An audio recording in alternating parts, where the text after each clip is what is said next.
주일날 뵙는 것은 참 감사하고 기쁜 일입니다. 또 오늘 찬양대 찬양이 성령 충만해서 이 예배당을 가득 채우게 하셔서 참 감사합니다. 옆에 있는 분들과 인사하십시다. 반갑습니다. 또 인사하실까요? 주님의 이름으로 환영합니다. 네, 잘 오셨습니다. 잘 오셨어요. 우리는 지난주에 십자가 다시 보기를 묵상을 하고 나누었습니다. 십자가는 우리에게 생명을 주시기 위해 주님이 죽으신 자리였어요. 그러므로 십자가는 타협이 없습니다. 죄인이면요, 달려야 합니다. 그렇기 때문에 주님이 달리신 그 십자가 우리도 지고 가야 한다 하는 말씀을 드렸어요. 십자가에 우리가 달려야 합니다. 십자가를 앞에 두고 우리가 가슴 먹먹한 회개를 통과해야, 그래야 십자가의 승리가 내 것이 되는 것입니다. 그럼에도 불구하고 우리는 십자가를 가끔 오해해서 감사의 제목을 우리의 십자가로 생각하는 경우들이 있습니다. 남편을 주심, 아내를 주심, 자녀를 주심, 그리고 우리의 조국, 또 우리 교회를 우리에게 주신 것 다 감사의 제목인데, 그만 이 감사의 제목을 십자가로 오해하는 경우들이 있다 그 말이에요. 우리가 져야 할 십자가는 감사의 제목들이 아니라 납니다. 자기 부인하는 것이 우리의 가장 중요한 십자가가 되어야 합니다. 여러분 말씀을 들으시고 또 말씀이 여러분 심령에 얼마나 깊은 감동을 주셨는지 모르겠으나 여러분 한 주간 십자가를 묵상해 보셨습니까? 여러분이 져야 할 십자가를 여러분이 보셨습니까? 그래서 오늘은 또 한번 새롭게 생각을 해보자. 그 주제가 무엇인가 하면 믿음입니다. 오늘은 우리의 믿음을 점검해 봐야겠어요. 그래서 다시 보기 두 개의 종교, 오늘 말씀의 제목입니다. 여러분, 우리의 믿음은 무엇으로 드러납니까? 믿음은 행함으로 드러납니다. 수많은 그리스도인들이 주님께서 실제하시다고 하는 것과 주님께서 능력이 있으시다고 하는 것을 입술로 고백합니다. 그런데 믿음이 드러나는 것은 입술의 고백이 아니라 행동에 의해서 드러납니다. 수많은 그리스도인들이 하나님의 도우심을 구해요. 그런데 정작 하나님의 도움 없이 살아갈 수 있도록 인생을 다 디자인해 놔요. 뭐 굳이 하나님이 돕지 않으셔도 잘 살 수 있도록 만든다 그 말이에요. 우리의 입술로는 주님을 자랑합니다. 그런데 주님을 신뢰하지 않을 때가 많이 있어요. 거짓 신앙은 하나님께서 만약에 우리를 실패하게 하시면, 이 실패하게 하시면이라고 하는 것은 의미가 좀 몇 가지가 있습니다. 하나님이 우리를 실패하게 하실 때가 있습니다. 또 반대로 우리가 실패의 길을 선택을 해서 실패할 수도 있습니다. 그럴 때 거짓 신앙은요, 빠져나갈 길을 여기저기 많이 만들어 놓습니다. 제2, 제3의 도피처를 마련을 해두고 지붕이 꺼지면 도망갈 준비를 다 해놔요. 하나님만 붙잡는 게 아니라 하나님도 붙잡고 한 손에는 다른 동아줄도 붙잡고, 그러나 참 믿음은 한 길만 추구하는 것입니다. 제2의 길이나 임시 변통을 추구하지 않는 것이 참 믿음을 가진 사람의 삶의 태도입니다. 오늘 우리가 읽은 본문에 보면 다윗이 범죄한 기록입니다. 그런데 다윗이 범죄한 자리에 다윗의 믿음을 볼 수가 있습니다.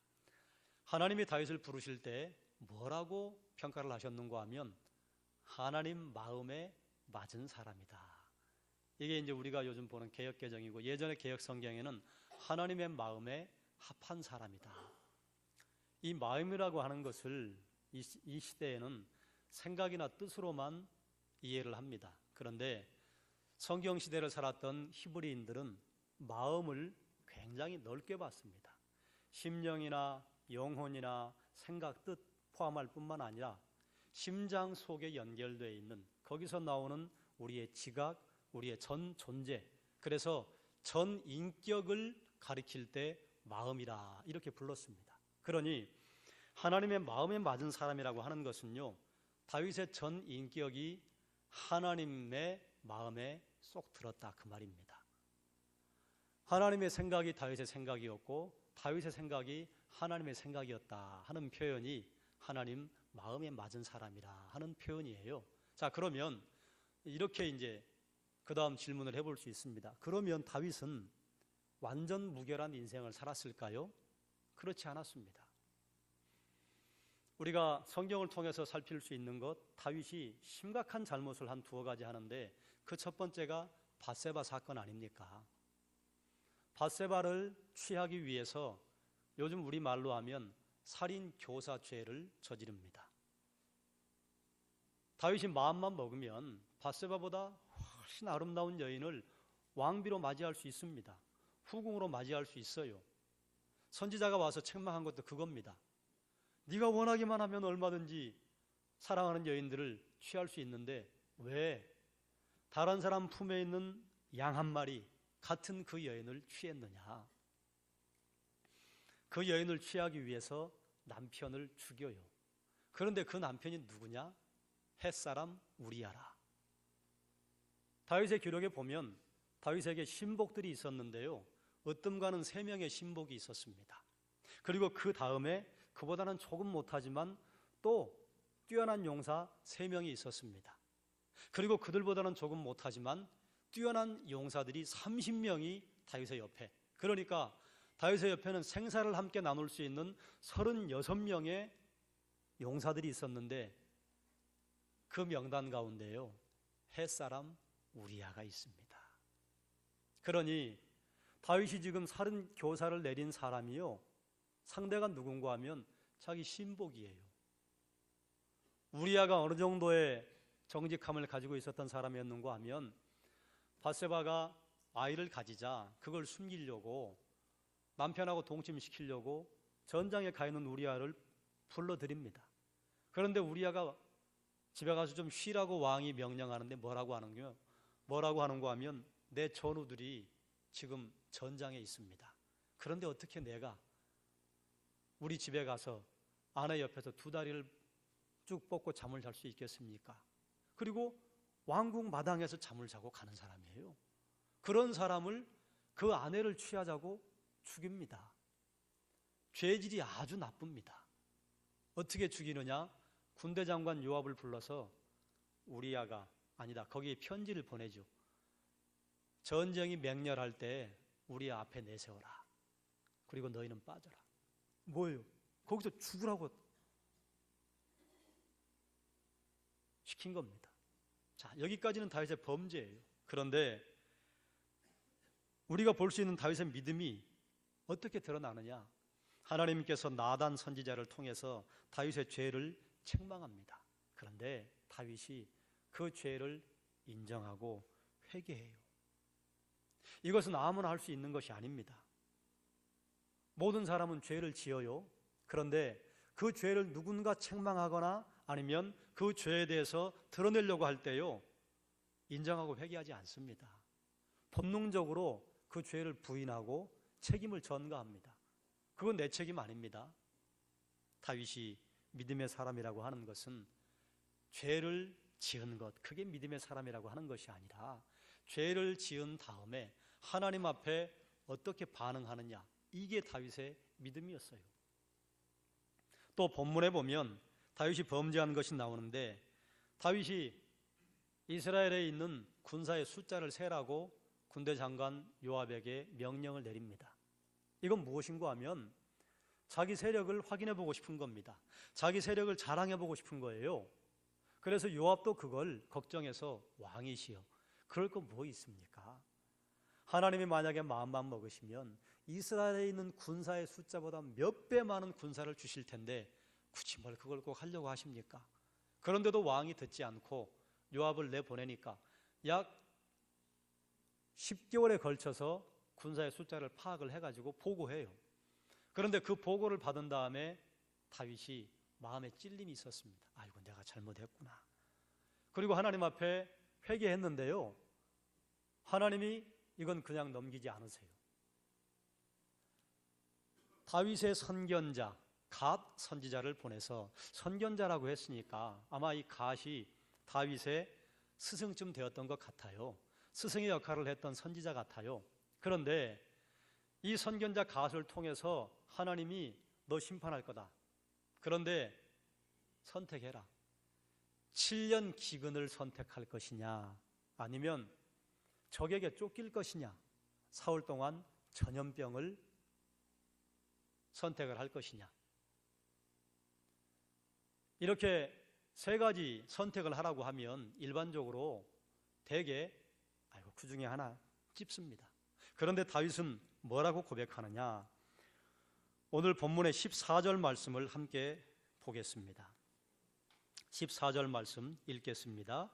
다윗이 갓에게 이르되 내가 고통 중에 있도다. 청하건대 여호와께서는 긍휼이 크시니 우리가 여호와의 손에 빠지고 내가 사람의 손에 빠지지 아니하기를 원하노라 하는지라.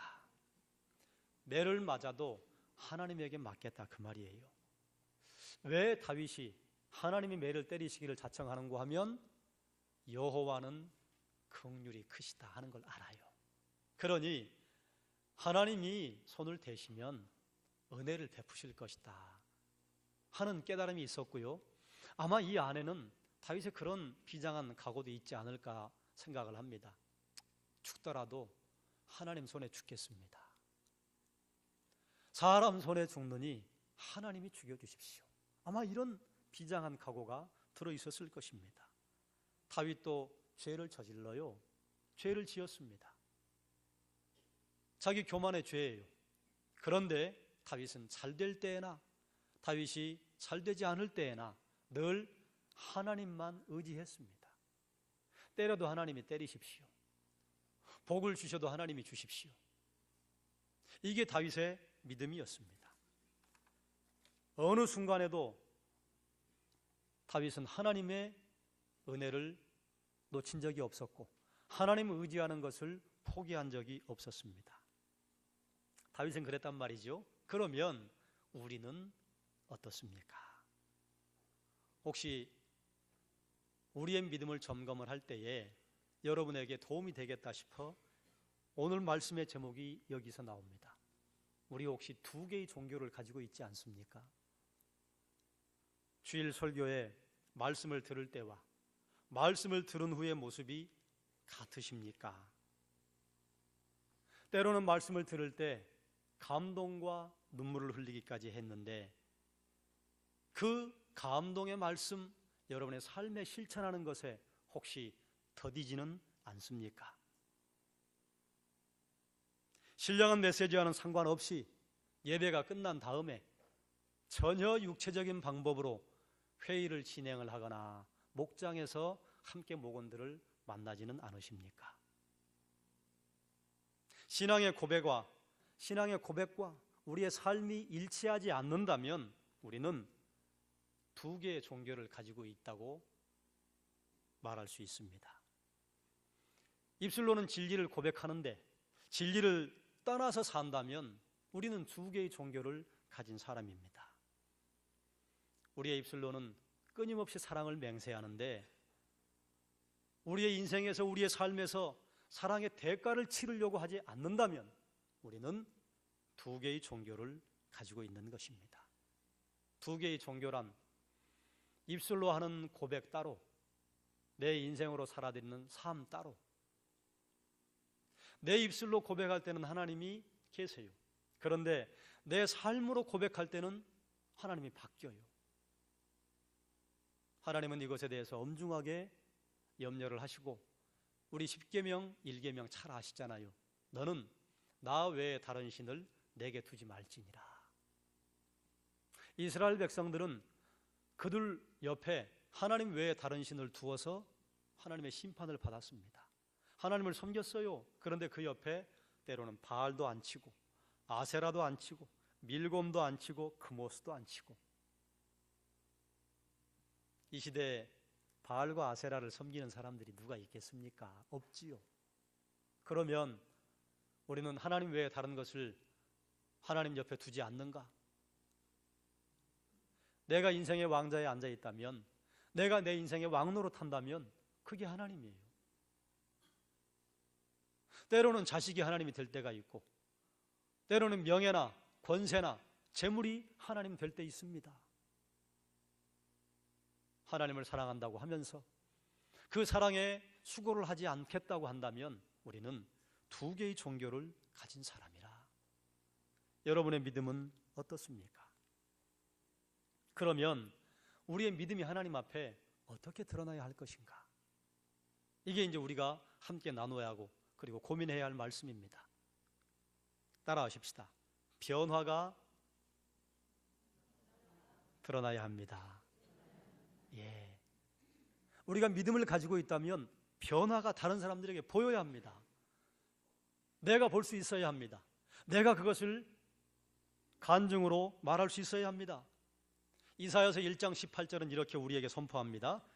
여호와께서 말씀하시되 오라 우리가 서로 변론하자. 너희의 죄가 주홍 같을지라도 눈과 같이 희어질 것이요 진홍같이 붉을지라도 양털같이 희게 되리라. 아멘.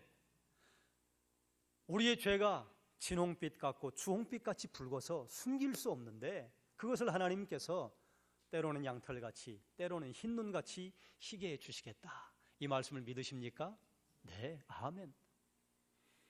예수님께서도 사도 요한의 입술을 통해서 너희가 죄를 자백하면 그 죄를 용서하고 깨끗하게 해주실 것이라고 선포하셨습니다. 용서해 주세요. 이거 믿음으로 받아야 합니다. 자, 그런데 중요한 말씀이 이사야 1장 16절에서 17절에 있습니다. 너희는 스스로 씻으며 스스로 깨끗하게 하여 내 목전에서 너희 악한 행실을 버리며 행악을 그치고 선행을 배우며 정의를 구하며 학대받는 자를 도와주며 고아를 위하여 신원하며 과부를 위하여 변호하라 하셨느니라. 무슨 말입니까? 용서를 기대한다면 성도의 삶이 변화되고 바뀌어야 한다 그 말입니다. 구약에만 이 말씀을 하셨는가? 주님께서 주기도문 너희는 이렇게 기도하라 기도를 가르쳐 주실 때 말씀하셨어요. 우리가 다른 사람들의 죄를 용서한 것처럼 우리 죄를 용서해 주십시오. 우리가 다른 사람들의 죄를 용서하면 우리 죄를 용서하시겠다 그 말입니다. 이것은 거의 동시적으로 일어나는 일인데 우리가 용서받았으면 다른 사람들의 죄를 용서해 줘야 합니다. 다른 사람들의 죄를 용서해 주면 하나님께서 더 풍성한 용서를 우리에게 주실 것이라. 회개 없는 구원은 없습니다. 변화 없는 거듭남은 없습니다. 그러므로 믿음의 사람이라면 그들의 삶이요 윤리적인 것들이 변화되어야 합니다. 뭐예요? 말이 바뀌고 행동이 바뀌고 마음 씀씀이가 달라져야 합니다. 그게 거룩이에요. 예수님 믿기 이전과 예수님 믿은 다음이 달라야 합니다. 십자가 앞에 섰을 때 십자가 앞에 서기 전과 선 후가 달라야 합니다. 태릉 선수촌에 선수가 들어갔는데 다 국가에서 지원을 해주잖아요. 그런데 2년이 지나고 3년이 지나도 선수촌에 입촌하기 전과 입촌한 후가 바뀌지 않았다면요. 연습 게을리한 겁니다. 물론 이럴 수는 있습니다. 1개월, 2개월, 때로는 한 달, 두 달, 1년 슬럼프를 겪을 수는 있어요. 그런데 쭉 그렇다? 그럼 문제 있는 거죠. 우리가 예수님을 우리의 개인의 구주로 영접한 다음에 한 달, 두 달, 1년 이 정도야 슬럼프를 겪을 때도 있고 열매가 맺히지 않을 때도 있습니다. 그런데 예수님 믿은 지 10년이 되고 20년이 되었는데 믿기 이전과 지금이 별반 다를 바 없다. 그러면 가짜입니다.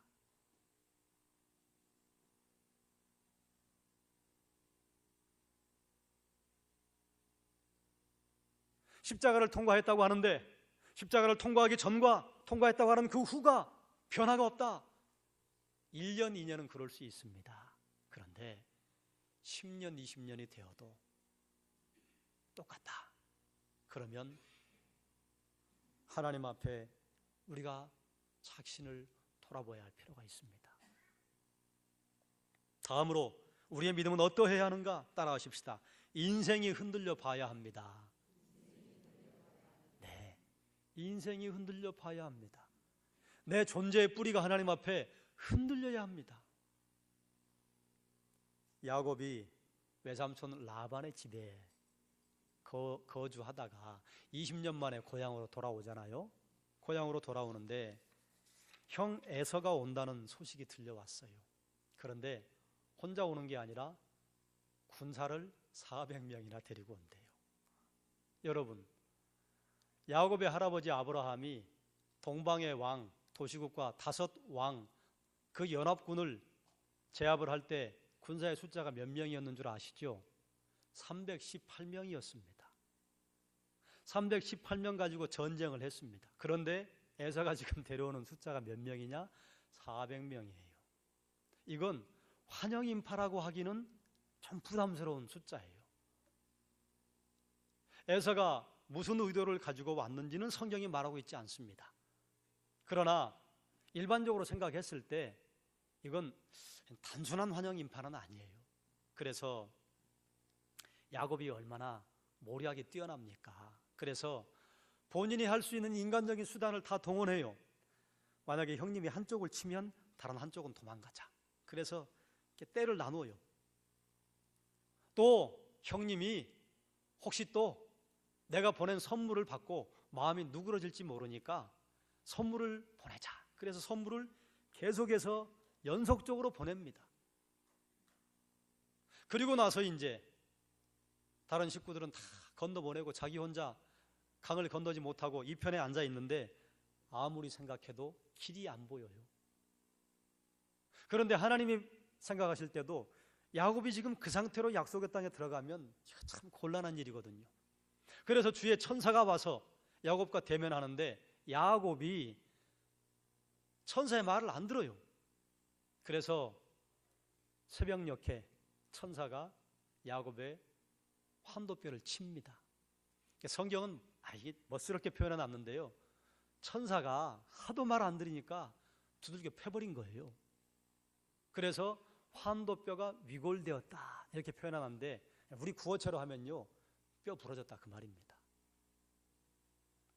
얼마나 완강하고 얼마나 완악한지 천사의 말도 듣지 않고 지금 그쯤 되었으면 우리 성도교회 교인들의 수준 같으면 하나님 앞에 무릎을 꿇을 건데 안 꿇어요. 이것도 해보고 저것도 해보고 그 길이 안 보여요. 그러니까 돌아가겠다고 하는 천사를 붙잡고 뭐라고 하는 거 하면 나 축복해 주십시오. 내 잘못을 보고 회개합니다 이게 아니고 나 복 주세요. 그러니 하다 안 되니까 주의 천사가 툭 건드렸는데요. 여러분 천사하고 우리하고 팔씨름하면 누가 이길까요? 당연히 천사가 이기겠죠. 만약에 비행기하고 천사하고 비행하는 속도 실력 대결을 하면 누가 이길까요? 그건 몰라요. 성경에 안 적혀 있으니까. 그러나 우리는 상상으로 더 빠를 수도 있겠다. 그러니 우리보다 능력이 뛰어난 그 천사가 툭 건드리면요 아마 죽을 만큼 아팠을 거예요. 우리는 4번, 5번, 6번 디스크 가운데 하나만 돌출돼도 꼼짝 못하잖아요. 그런데 가장 중요한 환도뼈, 엉덩이뼈, 골반뼈를 두들겨 놨으니 꼼짝 못하죠. 그러니 이제는 뭐 해볼 거 다 해봤고 야곱이 그 강을 건너가지 않으면 형님이 건너올 판이라 어쩔 수 없이 건너갑니다. 이건 무엇이냐? 포기하고 건너가는 겁니다. 야곱이 포기하고 건너가니까 길이 열렸습니다. 형님이 무서운 기세로 왔는데 동생 보니 측은한 마음이 이때 야곱의 나이가 몇 살이에요? 90살입니다. 젊을 때 간 게 아니에요. 야곱의 나이가 90이에요. 지금보다 더 건강하게 살던 그런 시대이긴 하지만 그럼 동생이 왔으니 형님의 마음이 누그러져서 서로 안고 화해하고 돌아갑니다. 그러니 우리가 믿음의 길을 가려면 때로는 불같은 시련이 있습니다. 내 이 모습이 정말 하나님 앞에 죄스럽고 하나님 앞에 참 죄뿐이라고 하는 것을 깨달은 그런 인생이 송두리째 흔들리는 경험이 있어야 믿음의 길을 갈 수 있습니다. 믿음의 길이 뭡니까? 내 생각, 내 계획을 내려놓고 하나님의 계획, 하나님의 뜻 따라가는 게 그게 믿음의 길 아니에요? 우리 인생이 이렇게 송두리째 흔들리는 경험이 없으면 우리가 악하기 때문에 믿음으로 하나님을 의지하지 않습니다. 그런데 여기 계신 분들은 모두 그런 경험이 있으시잖아요. 그러니 우리는 믿음의 길을 갈 수 있는 가능성이 다 열린 사람들입니다. 믿음은 하나님의 선물이다. 우리가 만들어낸 게 아니거든요. 그러면 우리가 믿음의 길을 가기 위해서 우리는 또 어떻게 해야 할 것이냐? 따라하십시다. 영적으로 만족하지 않아야 합니다. 이게 무슨 말입니까? 우리가 만약에 영적으로 만족함이 있다, 그것은요, 하나님 족합니다, 뭐 이런 표현이 아니고 성도가 받을 수 있는 유혹 가운데 가장 큰 것이 신앙적으로 만족한 것입니다. 구체적으로 말씀드리면 이런 겁니다. 말씀, 나 이 정도면 됐어요. 기도 생활, 나만큼만 하라고 하세요. 하나님을 찬양하는 것, 이 정도면 됐습니다. 하나님 족하지요. 교회에서 봉사하고 헌신하는 것, 이 정도면 됐습니다. 이렇게 생각하는 순간 더 이상 자라지 않습니다. 주님께서는 사도들의 입술을 통해서 우리가 그리스도의 장성한 분량까지 자라야 합니다. 우리가 그리스도의 장성한 분량까지 자라려면 도대체 언제까지 커야 할까요? 죽을 때까지 커도 못 갑니다. 그러니 그 말씀은 뭐예요?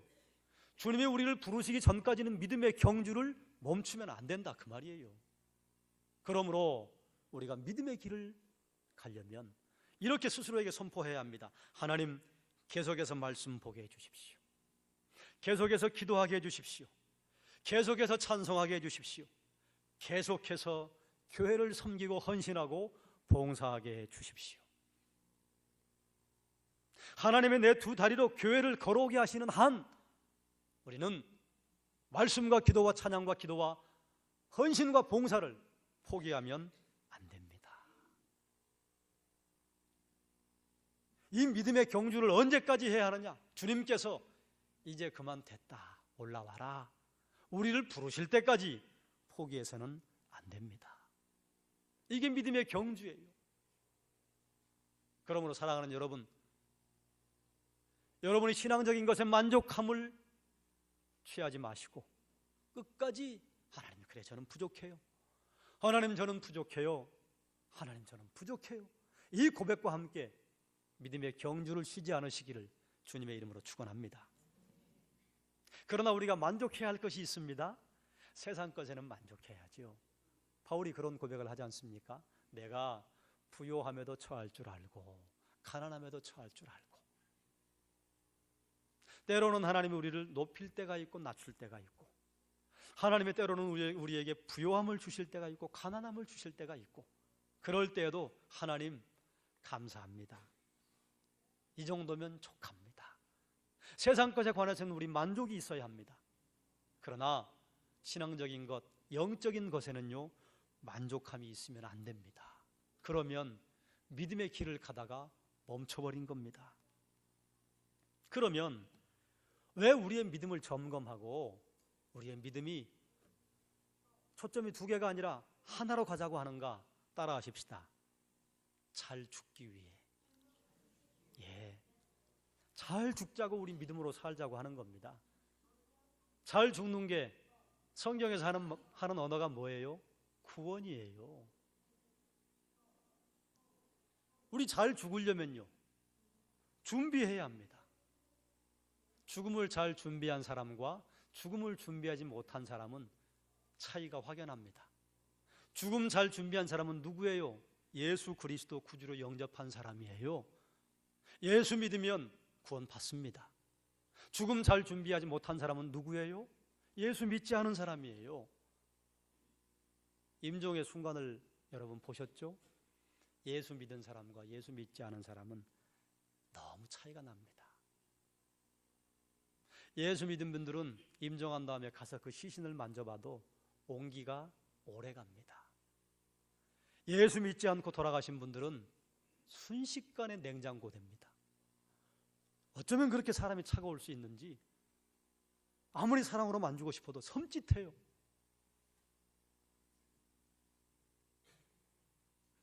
그런데 예수를 믿었음에도 불구하고 예수님 없는 것처럼 산다면 과연 죽음을 잘 준비한 것이겠는가? 여러분, 잘 죽으려면 어떻게 해야 할까요? 잘 살아야 합니다. 잘 산 분이요, 잘 죽을 수 있습니다. 잘 산다는 게 뭡니까? 요즘은 잘 산다는 것의 기준이 재물의 많고 적음으로 사람들에게 인식이 되어 있는데, 잘 산다는 게 뭐예요? 우리 믿는 사람들의 입술에는 하나님의 뜻대로 사는 게 잘 사는 겁니다. 하나님의 뜻대로 산다는 게 뭐예요? 그게 믿음으로 사는 거예요. 그러므로 우리가 믿음으로 사는 것은 이 땅만 보고 살아가는 게 아닙니다. 또 어떤 분은 이 땅은 그냥 놔두고 이 세상 너머에 다음 생만 믿음으로 바라보는 분들이 있습니다. 아니에요. 둘 다 잘못됐습니다. 두 군데 다 봐야 합니다. 다윗이 하나님만 의지할 수 있었던 건 무엇 때문이었겠습니까? 이 세상 너머에 주인이 계시다고 하는 것을 누구보다 잘 알았기 때문 아니겠어요? 그러면 다음 생을 위해 우리가 어떻게 살아야겠습니까? 그러면 그 사람의 생이 어떻게 될지가 결정이 되지 않겠어요? 다윗이 지은 죄, 다윗 참 죄질이 나쁩니다. 그런데 다윗의 죄악은 사람들에게 다 드러났고 우리의 죄악은 드러나지 않았을 뿐입니다. 다윗보다 나쁜 죄질이 우리 가운데는 더 많은 사람들이 있어요. 다 죄를 지어요. 그런데 우리의 믿음은 어떻게 드러나야 하는가? 죄를 짓는 것 때문에 자기를 학대하고 나는 가망이 없어 이렇게 하고 자기를 정죄하고 말 것인가? 아니, 그건 하나님의 마음이 아니라 하나님께서 하나님의 사랑하는 백성들을 때로는 징계하시고 때로는 환난과 고난을 주실 때, 환난과 고난은 우리에게 복을 주시기 위한 하나님의 축복의 통로입니다.